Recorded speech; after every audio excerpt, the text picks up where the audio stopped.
In this video, I'm going to show you how to change text color in CapCut on PC in just a few simple steps. This is one of the easiest ways to make your captions, titles, and on-screen text stand out, match your brand, or give your video a more polished look. Whether you want a bold bright color, a soft pastel shade, or an exact brand color using a hex code, CapCut makes it very easy once you know where to look. If this tutorial helps you out, make sure to hit the like button and subscribe for more quick CapCut tips and editing guides. Alright, let's jump right in.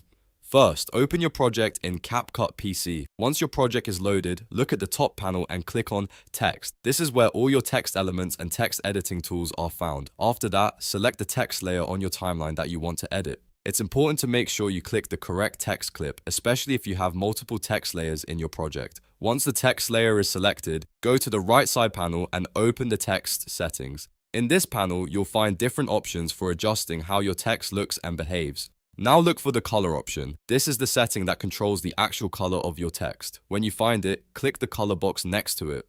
This will open the color picker, which gives you a full range of choices. From here, you can choose any color you want visually by selecting from the palette. If you already know the exact shade you want, you can also enter a custom hex code for more precise control. This is especially useful if you're trying to match a logo, a website theme, or your channel branding. Once you've picked the color, the text will update immediately, so you can preview the change right away. If it looks good, you're done. If not, you can always click back into the color picker and try another shade until it feels right for your video.